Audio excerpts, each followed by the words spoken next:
Have you ever wondered what's up with the Catholic Church? I mean, they're supposed to be representatives of Christ on earth. So then, why is their history filled with so much death and destruction? And it's not just their history. Even in modern times, hundreds, if not thousands of priests have been caught committing evil acts to the very people they're supposed to be helping. So what's going on here? What if I told you that the Vatican itself does not represent the biblical Jesus Christ, but rather the Prince of Darkness himself? That's right, Lucifer.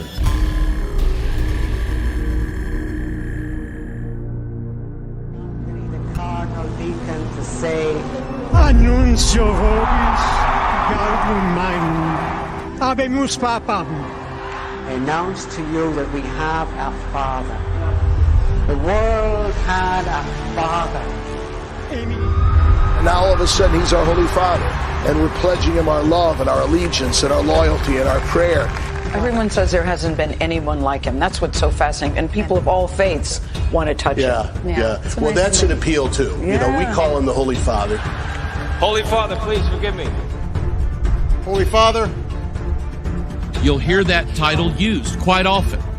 This man, Bergoglio, Francis the Talking Pope, his predecessors, John Paul II, Pope Benedict, John Paul I, Pope Paul, Pope John the 23rd, Pope Pius. You can go all the way back, folks. I'm talking centuries. These men are replacement gods.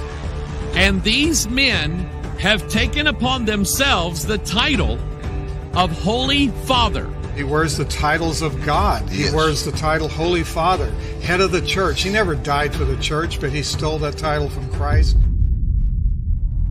Jesus said, "And call no man your father upon the earth, for one is your Father which is in heaven."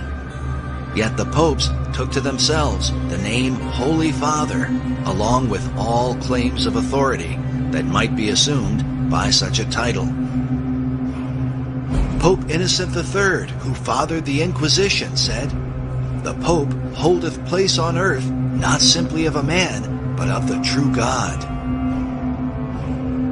Meanwhile, Pope Nicholas said of himself, "I am in all and above all, so that God himself and I, the Vicar of God, hath both one consistory, and I am able to do almost all that God can do.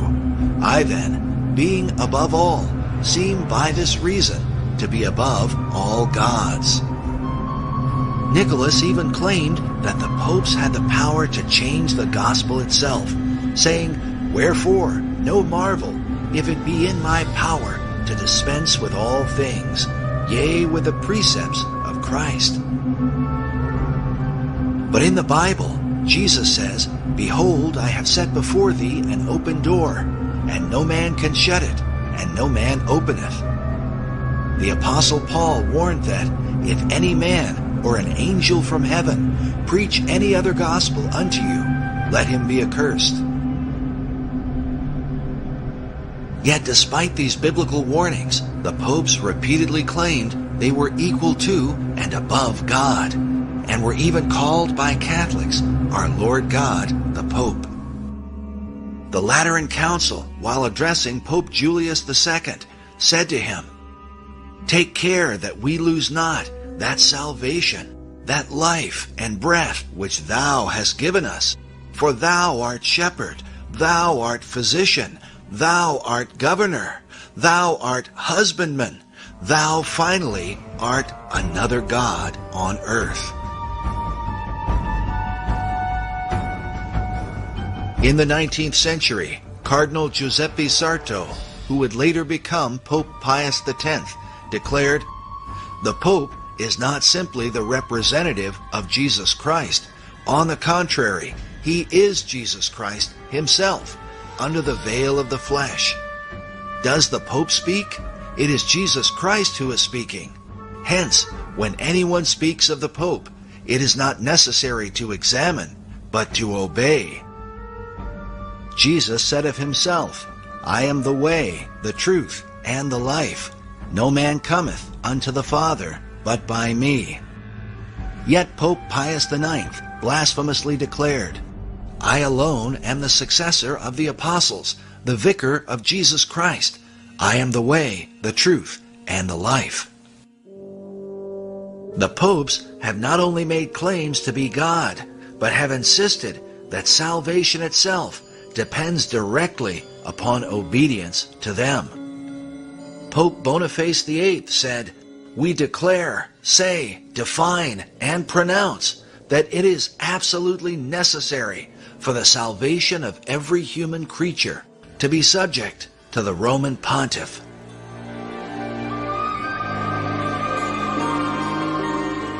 Pope Clement VI said, "No man outside obedience to the Pope of Rome can ultimately be saved. All who have raised themselves against the faith of the Roman Church and died in final impenitence have been damned and gone down to hell." Even in modern times, Pope John XXIII in 1958 declared, "Into this fold of Jesus Christ no man may enter unless he be led by the sovereign pontiff, and only if they be united to him can men be saved." In 1984, Pope John Paul II was quoted as saying, "Don't go to God for forgiveness of sins. Come to me." The quote was based on a Los Angeles Times article which reported, rebutting a belief widely shared by Protestants and a growing number of Roman Catholics, Pope John Paul II dismissed the widespread idea that one can obtain forgiveness directly from God. Furthermore, according to traditional Catholicism, obedience to the papacy is said to be required, no matter how dreadful the Pope might be. Catherine of Siena, one of the patron saints of Italy, whose mummified head is still preserved in Rome today, said, "Even if the Pope were Satan incarnate, we ought not to raise up our heads against him, but calmly lie down to rest in his bosom. He who rebels against our Father is condemned to death. For that which we do to him, we do to Christ. We honor Christ if we honor the Pope." Such demands for blind obedience were confirmed by the popes themselves, but confronted by the reformers.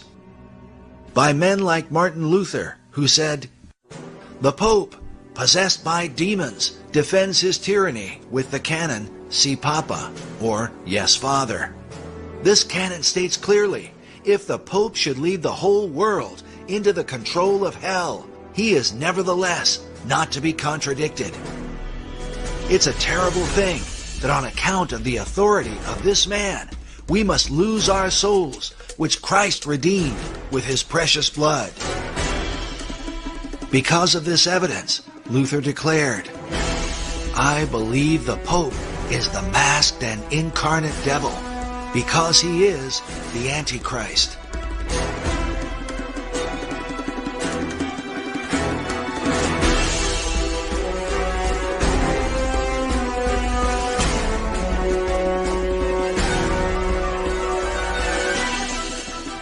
It is important to understand that this belief was not just confined to Luther, but was held by all the reformers from John Wycliffe in the 14th century to Charles Spurgeon in the late 19th century.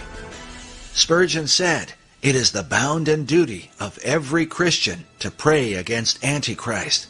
And as to what Antichrist is, no sane man ought to raise a question.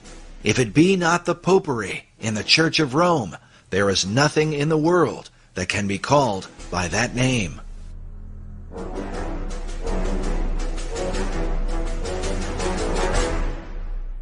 The Westminster Confession of Faith, along with the Savoy Confession, the Old Baptist Confession, and the Methodist views of John Wesley, all included the declaration that the Pope is that Antichrist, that man of sin and son of perdition, that exalteth himself in the church. This was also the belief of the men who translated the King James Bible. In their opening dedication, they commended the king for writing in defense of the truth, which hath given such a blow unto that man of sin as will not be healed. The view of the Antichrist, not as a single man, but of many men in a single office, was based in part on the teaching of John Wycliffe. In the Gospel of Matthew, the disciples asked Jesus, "What shall be the sign of thy coming and of the end of the world?" Jesus said to them, "Take heed that no man deceive you, for many shall come in my name, saying, I am Christ, and shall deceive many." Wycliffe believed that the many who say, "I am Christ," are in fact the popes.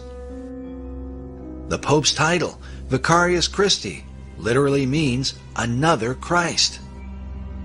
Wycliffe concluded that Antichrist is thus a monstrous composite.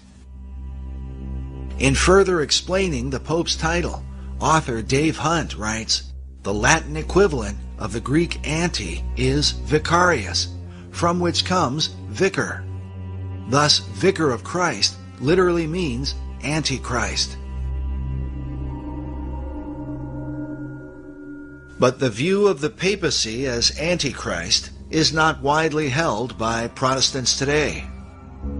Still, there are those who continue to uphold the Reformers' original beliefs. Permit me to say how much I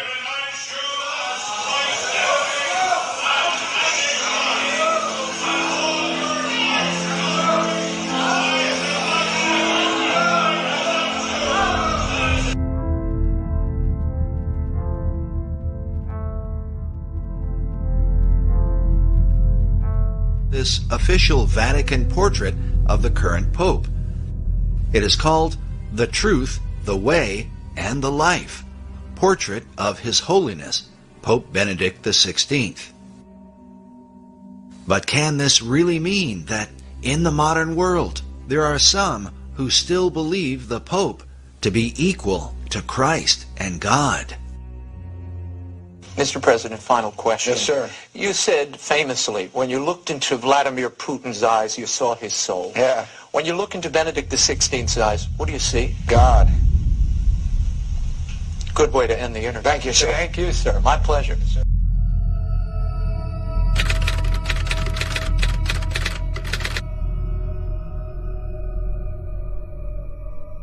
We want to show you some extraordinary pictures which came to us from the Vatican on what was, of course, an extraordinary day. Within hours of Pope Benedict announcing that he was to resign, take a look at this. Lightning struck St. Peter's Basilica. You can see it again now in slow motion. Lightning struck St. Peter's Basilica twice immediately following the resignation of Pope Benedict XVI. Now, some people might not make anything of that, but lightning is something in sacred literature that almost always carries spiritual connotation. Sometimes it's good, sometimes it's evil, like when Jesus referred to Satan as falling like lightning. And I can't help but think that the timing of two lightning bolts on this particular building, the St. Peter's Basilica, at the Vatican, at the exact time following Benedict's resignation, I felt that it was mathematically improbable of chance. First, because two bolts, I don't, again, what do you make of coincidence and numerology? But we know that in sacred text and in Scripture, these kind of things would be interpreted as signs and omens. At the start of Lent last year, Jorge Mario Bergoglio was just a face in the crowd.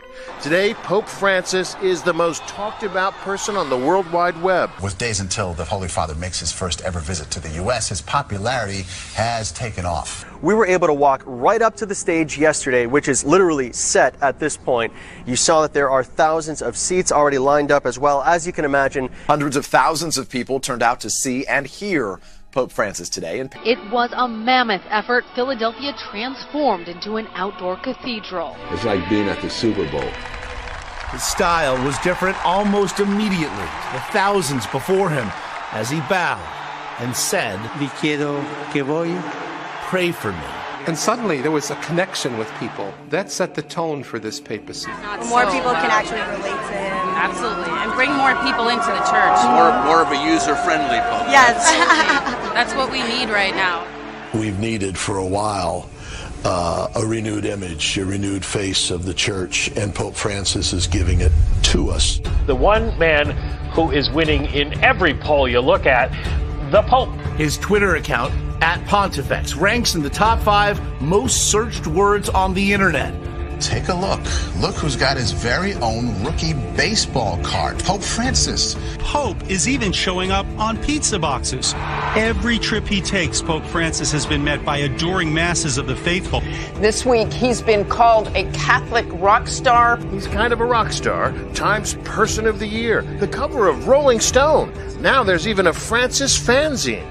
He's captured the imagination not just of the world's 1.2 billion Catholics, but the world itself. I get it on the streets. I mean, everybody from the bartender to the cab driver telling me, Cardinal Dolan, we love this guy. He's been called the People's Pope.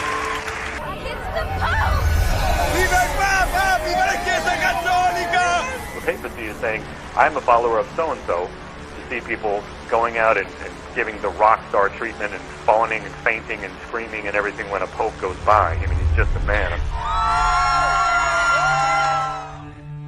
Humility has made the former Jorge Bergoglio a star far beyond the Catholic Church, and became one of the most popular religious leaders of our time. You can't be a Catholic without acknowledging Pope Francis as the representative of God on earth. Chi ritiene di poter avere un rapporto personale, diretto, immediato con Gesù Cristo, al di fuori della comunione e della meditazione della Chiesa. Sono tentazioni pericolose, sono tentazioni dannose, sono, come diceva il grande Paolo VI, dicotomie assurde. Pope Francis has worked tirelessly toward a new world religion in which all denominations are brought together as one. If you look at Francis's outreach over the past 3 years, and specifically in 2016, you'll find somebody who has openly condemned evangelical Christianity and the belief that you must have a personal relationship with Jesus. He has openly warned that this belief is dangerous. He has also equated the spread of the gospel under evangelical Christianity to jihadism. In the meantime, he has done quite a bit of outreach to every other religion in the entire world. Why is this happening? The extent of Francis's outreach to other denominations in 2016 alone has been mind-boggling. In February, Francis held an emergency meeting with Patriarch Kirill of Russia for the first time since the 1054 schism. Kirill then went directly to Antarctica, where he performed a bizarre religious ceremony consecrating the land and water surrounding the continent. Francis has also done outreach to Patriarch Bartholomew of Turkey, in which both leaders voiced support for the migrant crisis and called for more migrants to enter Europe.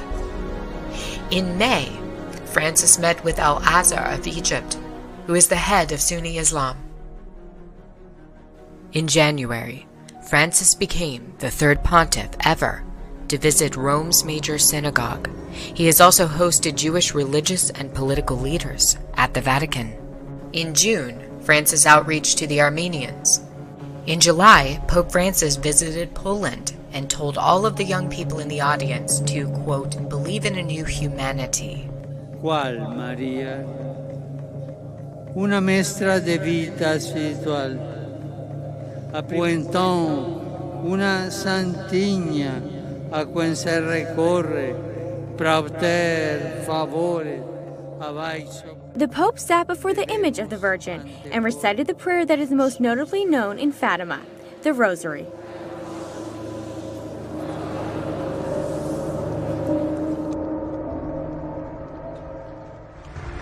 She's called the United Nations International Pilgrim Statue of Fatima and travels around the world. I've seen people who break down in tears as soon as they look at the face. The faithful believe they're seeing the face of Jesus' beloved Mother Mary. The theologians say it's called the aura of the Mother of God around it. That means the Mother of God's presence is with that image in such a way that you can look at other images of Our Lady and get your fill. It is one of, they could say, the 4 original statues made under the guidance of Sister Lucia, the oldest of the 3 children. The 3 children, Lucia, Jacinta, and Francisco, said they saw an apparition of Mary while herding sheep near the village of Fatima, Portugal, May 13, 1917, and she revealed 3 secrets to them, including the prediction of World Wars I and II. And this is the face Lucia described. When you're looking at it, you feel her presence. You can get your fill at looking at other beautiful images, but you cannot get your fill at looking at this. You just want to look, and look again. Just a Mary shrine here, Mary shrine there, Mary shrine here, everywhere. Why do people praise and worship Mary, whom Jesus was born of?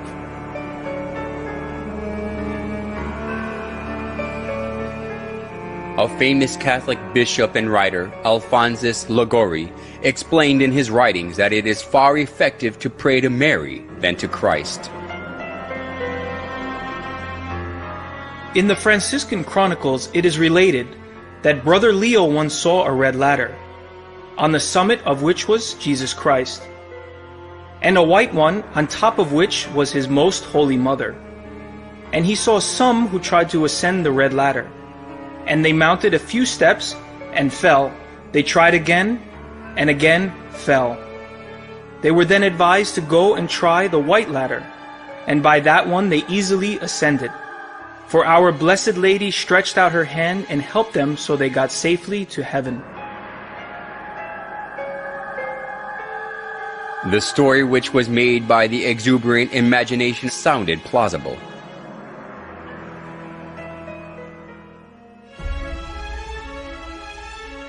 Although it was a man-made story, Pope Gregory XVI canonized Liguori as a saint, and Pope Pius IX declared him a doctor of the Catholic Church. Now Catholics are taught that it is better to pray to Mary, who is merciful and understands us.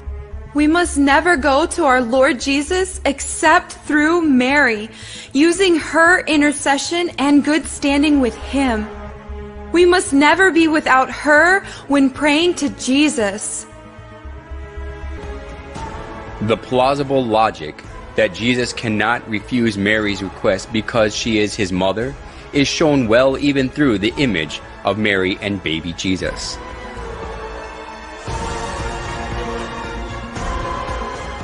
In most cases, Jesus is nested in Mary's arms as a baby. This downgrades Jesus to a little baby who is always dependent on Mary and lets people think that he can do nothing without Mary. They call Mary the Mother of God, which implies that she is above God. Mary as a female is merely a creation who was chosen to conceive Jesus. Mary worship of the Catholic Church reminds us of the mother-child worship of ancient Babylon. Just as Semiramis artfully spread the mother-child worship throughout Babylon, when she ruled it over instead of her son Tammuz, the Catholic Church now makes people worship Mary, not God, by accepting the mother-child worship from Babylon.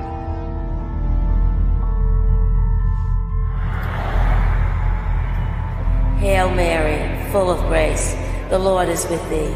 Blessed art thou amongst women, and blessed is... There is no trace of suffering or even joy in this Mary's face. But it is not the alabaster emptiness of her gaze these people see as they pray. It is the Mary whose pain at the loss of her son, Jesus Christ, resembles their own. Mary's role for us as Christians is humanizing. It's somebody that we can relate to. 20% of all Roman Catholic places of worship in the United States, nearly 4,000, are named for Mary. Shortly after the Council of Ephesus, which was in 431, when they declared her to be the Theotokos, the God-bearer, Mother of God. And then everything changes, and she starts to appear enthroned with a child on her lap, with angels and saints around her. That is when she becomes important. By the Middle Ages and Renaissance, paintings of Mary could be read for symbols of her holiness. Her outer mantle is blue, and underneath she usually, not always, has red robes. She wears a dark blue coat, and she stands on the half moon. She is the mother of all gods. So, the ancient religion of Babylon, they all have one thing in common: the sacred feminine. The sacred feminine. The sacred feminine. Ishtar the Babylonians, Tyre the Buddhism, Fatima of Muhammad, Sophia the Gnostics, Shekinah to the Kabbalist Jew, Mary to the Catholic, and Shakti to the Hindu. These all have one thing in common: the sacred feminine. And the sacred feminine is going to take you back to the source of light, because the light that resides in that place that Plato talked about, you need a path to get back to that light. Listen, this is important. She is the one to take you to that light. Now, I'm going to give you a guess. Tell me this morning, who do you think that light is? You remember what this subject's all about? Lucifer. He's the light bearer. There's a wind blowing through this church today. And that wind comes from Lucifer. Yes, it is. That has brought him into the house, and he's now in power.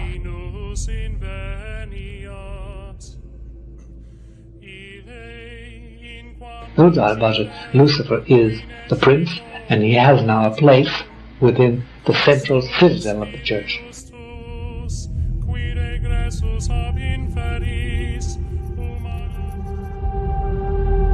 A lot of priests like to perform themselves the satanic masses around Rome, and they perform them in the area where usually the Pope goes on holiday, near Castel Gandolfo, in the area where you have also Lake Nemi, in those forests around there. They perform these black masses, and there is a Catholic priest who act as a satanic priest, because the moment in which they act as satanic priest is the moment in which they can really liberate themselves of other perversions. They can do drugs, they can go with women, with men, with everything, and they can do all kinds of things. So the sex cults are very powerful. Like, for example, CNN is showing that at the terminal station there is a lot of prostitution from minors, from young kids. Well, there was a scandal here in Italy at a certain point in 2013, I think it was June 2013, it went on the news for 2 days, then it was erased. They go into this My Bar and in these places around the Termini station to pick up these young kids. And then they used to have these ambulances, these fake ambulances parked in front of Termini station, and they used to pick up these young Romanian kids, 14-year-old kids, and bring them directly into the Vatican. As an exorcist, when you do exorcisms, minor and major, the demons constantly taunt you with the condition of the church. They say, well, we're in St. Peter's. We can talk to whom we like. We have representatives sitting beside your Pope every day. What are you talking about? We are legit. I'm quoting demons now. This is what is said to you. How dare you? And our prince has been enthroned, installed. And you're still against us? What are you trying to persecute us for? And so we have to understand that there is a Luciferian faction, a very strong Luciferian faction within the Holy See, not exclusive to the Holy See. This is a dark brotherhood that exists. These are the mystery adepts that have existed. They're following a lineage that goes back hundreds of years. Actually, that goes back to the Tower of Babel. Once upon a time, a long time ago, there lived a man named Nimrod. Nimrod was the great-grandson of Noah. He was the most popular man on the earth at the time. Matter of fact, he was the king of the then known world. He He was responsible for building the cities of Babel, and the Tower of Babel, and the city of Nineveh, amongst others. Well, all that being aside, Nimrod, no doubt, had tremendous influence among the people that he was with. And what happened was he had this uncanny reputation of strength. He created great armies, and he was the ruler of the then-known world right after the flood. He was full of idolatry and covetousness, drunkenness, and rebelliousness towards God. And he had a phenomenal ability to deceive. Matter of fact, I suppose he was much like, I guess, an early politician 4,000 years ago. But Nimrod married a woman named Semiramis. Now, Semiramis and Nimrod became basically king and queen of the then-known world. Well, at some point, Nimrod dies, and he became deified. He was the very first person that was ever deified on planet Earth, and they made him the sun god, which ended up being Baal. The word Baal in your scriptures can be traced back to Nimrod, so it's an interesting reality of history. When you see Baal and Ashtaroth, you're ended up coming all the way back to this story of Nimrod and Semiramis. And so Baal is now ruling the universe as the sun god, and somehow luck has it through the Babylonian legend that Semiramis gets pregnant by the rays of the sun of her deceased husband Nimrod, and she gives birth to a young baby boy named Tammuz. Semiramis, Nimrod's wife, insisted that Nimrod became the sun god. She cut Nimrod's dead body into pieces and sent them to each tribe of Babylon.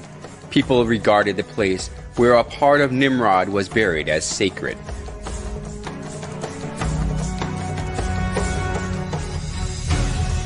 She also claimed that Nimrod was reincarnated as her son.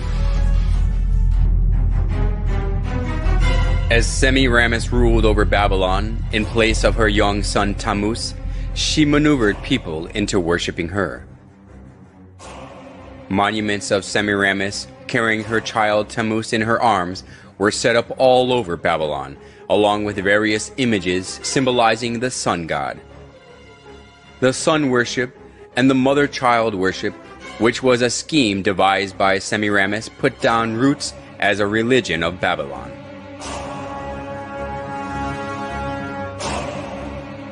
Idolatry stemmed from Babylon, spread to many countries after the Tower of Babel collapsed. It is because when the Babylonians were scattered over the whole world, they brought the sun worship and the mother-child worship. The sun worship and the mother-child worship were assimilated into the cultures and religions of many countries, and they came to have various forms and names.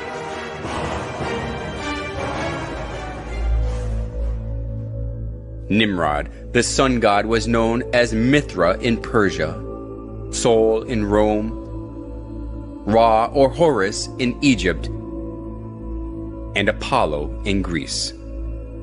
Semiramis and Tammuz, who were the start of the mother-child worship, was called Isis and Horus, Venus and Dionysus, Diana and Attis, and Astaroth and Tammuz, respectively.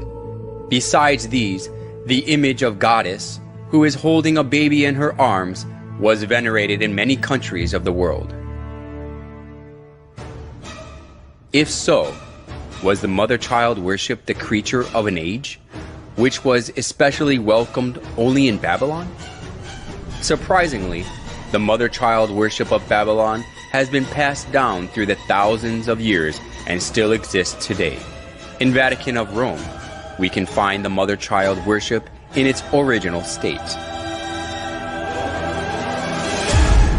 Now, further down in the story, as Tammuz grows and becomes a man, Tammuz actually marries his mother, and they have a very sexual relationship.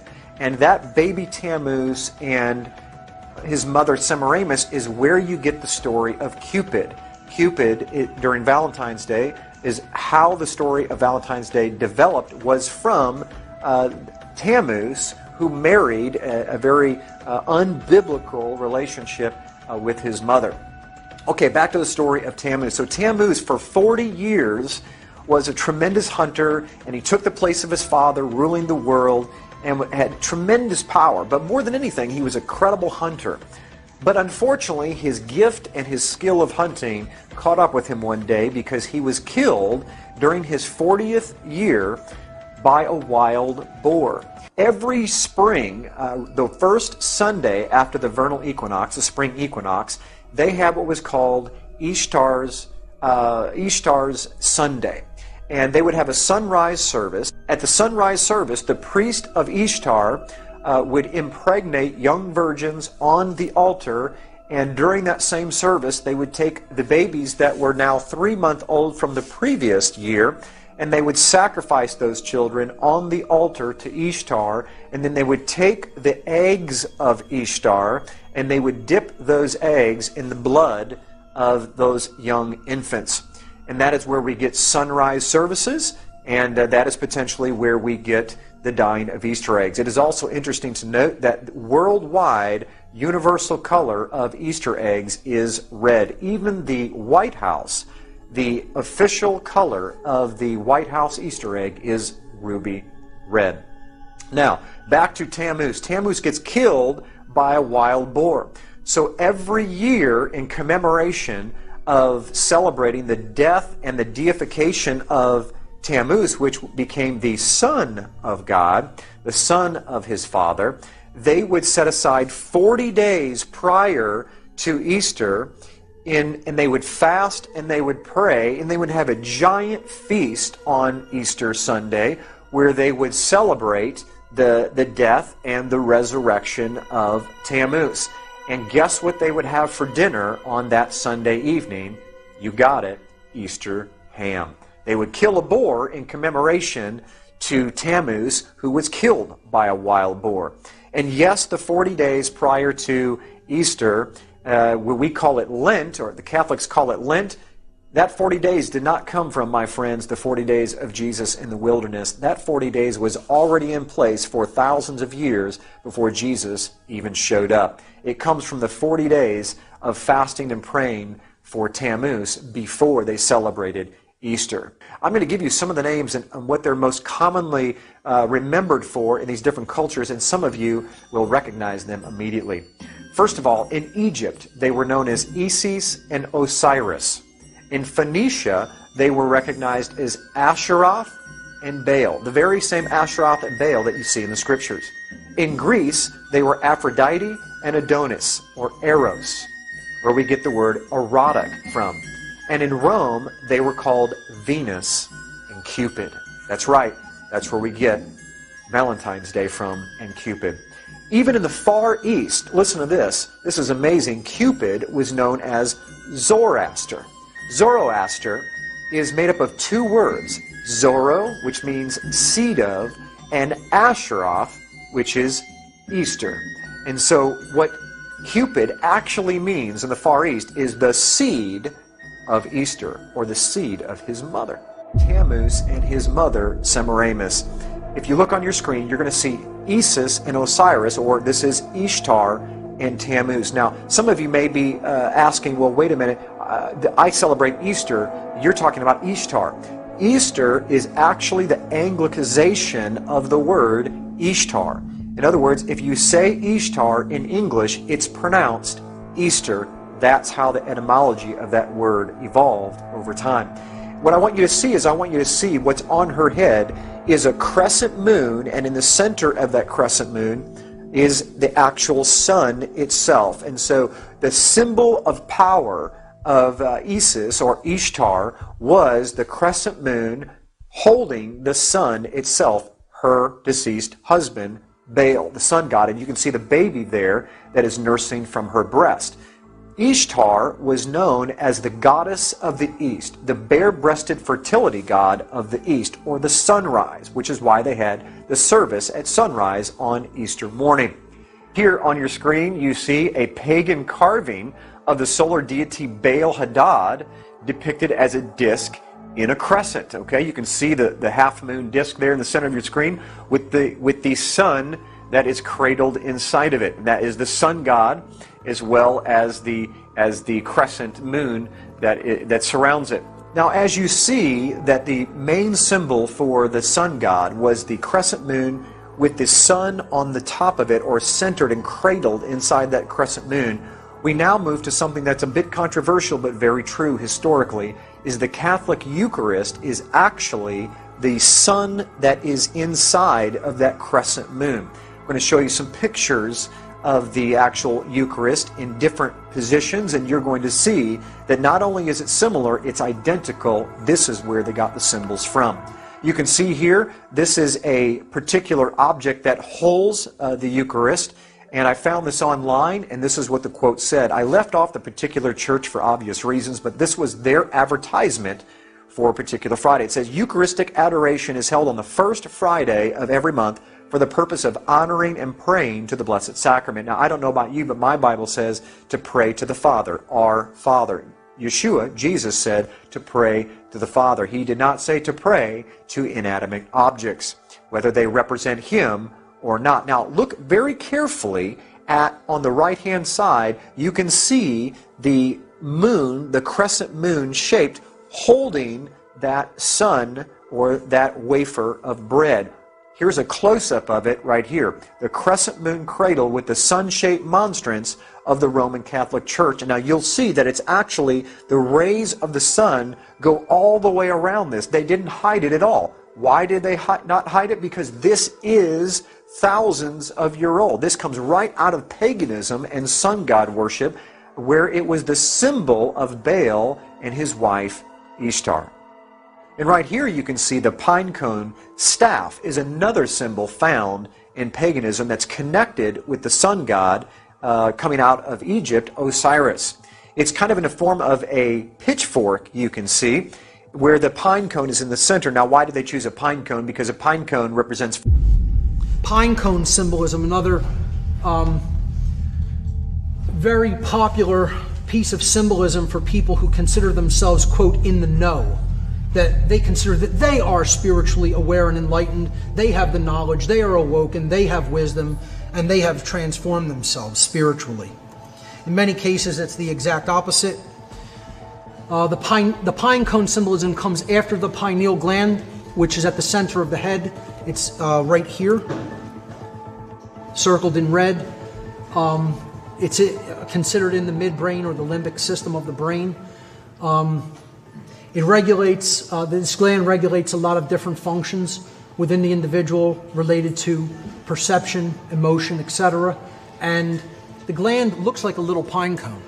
It has a lot of blood flow that goes through it, and it's very much attacked as something that they seem not to want to develop or function properly. So a lot of the food, things in water are very much attacked to target this part of the central nervous system. The pine cone literally looks like a little pineal gland. Okay, the pineal gland looks like a little pine cone, I should say. This is called the Court of the Pine Cone, and it is at the Vatican. That's where that pine cone is at. It is surrounded by two peacocks. Peacocks are another big symbol in alchemy. They represent alchemical transformation. Again, the pine cone represents awakening, resurrection, or transmutation, spiritual transmutation. Now below it, there is a black empty sarcophagus right down there below on the left-hand side. As you go up these steps in the Court of the Pine Cone to the other side of it, from this image perspective, that's what you will see. And behind it, there is an empty sarcophagus. Now, they're basically throwing this symbolism right in your face. You know, we are the resurrected ones. We are the ones who have come out of darkness and into light. We have the knowledge. We understand how the awakening process works. We understand how this activity of the brain that people don't even understand and whose functions are essentially shut down due to the horrible nutrition and all kinds of pollutants in their food and water. We know how that works, you know, and we have done that transformation to ourselves, but that's not for you. You know, we're going to sequester that and keep it to ourselves and keep it here. And they never mention this. You'll never hear about this by the Vatican. But just go on Google Images and, you know, you'll see tons of images of the type Court of the Pine Cone. You have a lot of tourist images that just take pictures of it. Of course, here you see the Pope in his astrotheological regalia here. The fish head miters that they wear are the representative of the fish head miters that were worn by the Sumerian priests and the priests of Babylon. The Abgal. Yes. That's right. They served in the temple of a goddess named Nanshi. Yes, and it specifically references who we know as Dagon. Yes. And he was known as Oannes to the Greeks. Yeah. And this was, according to myth, an individual, a hybrid person, a half fish, half man thing that came out of the sea and began to instruct mankind in the lost knowledge. But at the base of it is the pine cone right there in his hand. I circle it right there. In symbolic iconography throughout the ancient world, the pine cone is revered. It's always a symbol of the transformation of a god. Often the god is giving that spiritual essence or knowledge to humanity. Here you see it in the Akkadian tradition of one of their gods, a clearly non-human looking entity. Here it is in the Babylonian tradition. Because this staff goes all the way back to ancient sun god worship, where it represented power and authority of the gods, you see. And this is a close-up of that staff right here, where the pine cone is embedded right in the staff itself. Let's move on to another symbol. This is the symbol of the trident. The trident is the devil's pitchfork. It really is a symbol of Satan, of the horns of Satan. It's an ancient satanic and pagan hand gesture called the trident. We find this in archaeology all over the place. Whenever you get into any kind of society of sun god worship, you find the trident everywhere. You see it in ancient Babylon. It was placed in the hands of all the pagan sun gods. All the pagan gods and pharaohs had some sort of trident, a staff, that they would be connected to power and authority of the gods. The most famous one, of course, is Neptune's trident. We call it the devil's pitchfork, and that's where it comes from. It's just not a drawing that someone made up. This has history built into it of where these things come from. Now, if you move forward in time, or during the same time period, you're going to find another symbol that is even more important. As a matter of fact, you're going to see two symbols in this picture. This is a pagan statue of Jupiter that has been renamed St. Peter. You also see what is baby Jesus, supposed to be baby Jesus, is none other than baby Tammuz. And how do we know it's not Jesus? Because you see trident all over the place. You see the trident symbol in the hand of the infant Jesus, along with the tridents coming out of the statue's head. You'll see three tridents, two coming off the sides of the head and one coming off the top of the head. This is not baby Jesus, ladies and gentlemen. This is a pagan sun god, Tammuz, from the story of Baal, Nimrod, and Semiramis, ended up being Cupid in today's Valentine's Day. And right here is the ancient Babylonian altar for the sun god Baal, and its main symbol is the 8-pointed star, which can be depicted as two 4-point stars built inside of one another as the solar wheel. We see the same solar wheel sunburst over a Buddhist temple in Thailand. Here's a monastery, St. Ignatius, where the solar wheel or sunburst is depicted in the floor tiles. Here's the face of a child, which is of course Tammuz, within the fertility symbol of the sun's rays on a Roman Catholic altar. The same exact symbol is shown in a face of the Babylonian sun god on a pulpit in a Roman Catholic church in Scandinavia. Okay, all this same symbol comes right out of paganism, as I've shown. Okay, this is probably one of the most fascinating pictures that I have. I zoomed in to the Vatican using Google Earth and stopped several miles above, and look what we discovered is this is the largest solar wheel on Earth. This is the court of St. Peter at the Vatican in Rome itself. The sun disk behind the head of this Roman Catholic statue in Westminster Cathedral in London. Where did they get the idea of sun disks behind these saints?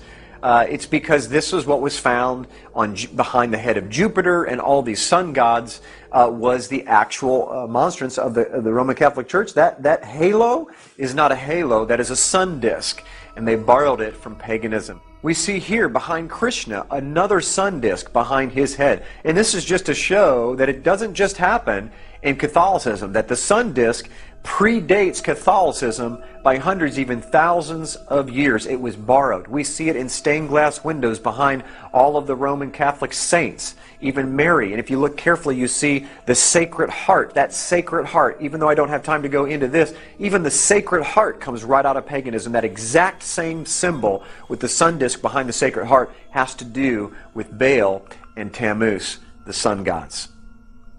And you can see it all over the Roman Catholic Church and even in other pagan religions across the world. And where do we find this 8-pointed star, this solar wheel, this sun disk today? None other than on top of our Christmas trees. Now, I know all of us have been taught that the star on top of the Christmas tree represents the Star of Bethlehem, that the kings came in to find baby Jesus. But unfortunately, the star of the ancient pagan sun gods predates the star of the Christmas tree, the Star of Bethlehem, by over 1,000 years. They were taking the sunburst and connecting it to what you're going to learn in just a few minutes is the tree of Nimrod. And that is where we get our Christmas tree from and the star that we put on top. If you look carefully, you can see there is a tremendous significance and a similarity between the sunburst and the star that we put up there today. Here's the sun disk proudly displayed on top of Christmas trees in a mall. Matter of fact, this one doesn't even hide the fact that it's not a star. It's the sun that you're looking at. Even the 8-pointed star on top of the White House Christmas tree for everyone to see is the same 8-point star that we find in archaeology thousands of years ago connected to pagan sun god worship. When do you think the birthday of Nimrod and Tammuz was? On the first day of the year when the sun is reborn. And what day do you think that the sun is reborn? In the middle of winter, at this winter solstice, December 25th. That's right. That's where we get December 25th on Christmas Day, where we say that Jesus was born. Why did we choose Jesus being born on December 25th? Where did that date come from? Very simple. Jesus was the Son of God. Tammuz was the son of the gods. He was the son of his father, Baal. And so the pagans, which early Christianity came right out of paganism in Rome, they were already worshiping the sun god on Sunday in Rome, which is where we get worshiping on Sunday from. All judges, city people, and craftsmen shall rest on the venerable day of the sun. Constantine's edict in 321 played an important role in making the sun god worship faith to put its roots down in the church. Many Bible believers today have followed tradition handed down by previous generations. They believe and were taught that Sunday is the proper day of worship, that the Savior changed the day of worship from the Jewish Sabbath to Sunday. The adoption of Sunday as the Christian Sabbath has little to do with the Bible and everything to do with Constantine the Great over 300 years after the Messiah's death. Constantine was emperor of the Roman Empire from 306 to 337 CE. He was a sun worshipper who on his deathbed converted to Christianity. In 321 CE, while still a sun worshipper, Constantine established Sunday as the day of worship.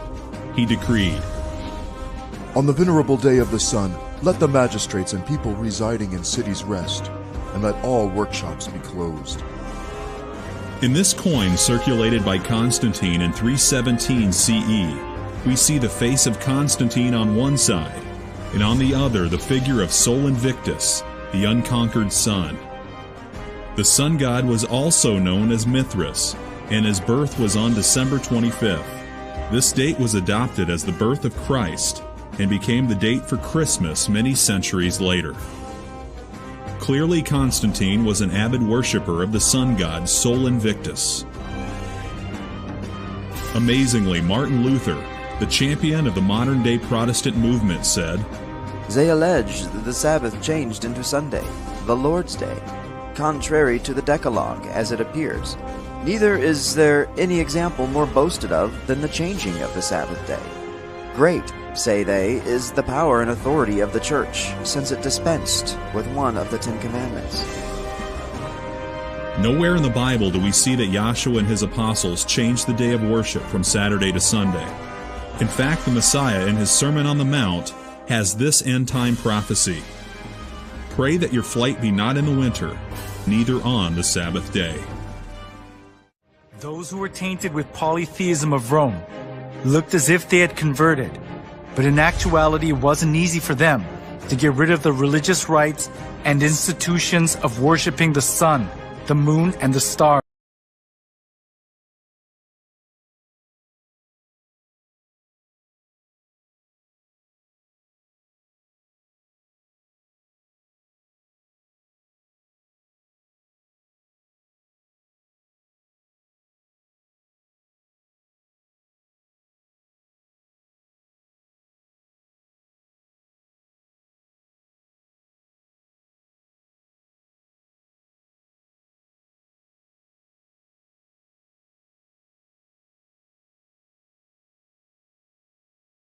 For the Christian bishops introduced, with but slight alterations, into the Christian worship, those rites and institutions by which formerly the Greeks and Romans and others had manifested their piety and reverence towards their imaginary deities, supposing that the people would more readily embrace Christianity if they perceived the rites handed down to them from their fathers, still existing unchanged among the Christians.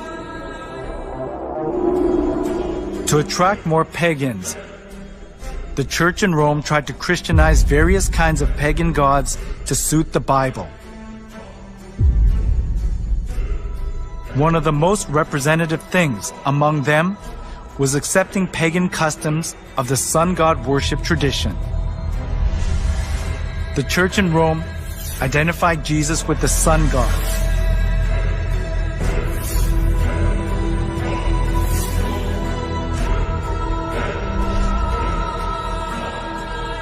Inside of the church was decorated with various kinds of sun images, and the idea to worship the sun was established as if it were the truth of the church. In the last days, there will be a very convincing counterfeit of God's real church that compromises the truth of Scripture. Jesus warns it will nearly deceive the whole world. Shortly after this final deception, Christ will return, and he will come for a church that has been purified from all the false traditions and paganism. This spiritual war has been raging down through the ages, and it's clear that this prophecy is fast fulfilling. As the battle intensifies, we're all faced with a choice. Choose for yourselves this day whom you will serve. Soon, all will either join the bride of Christ or follow the beast of Babylon. Where will you stand?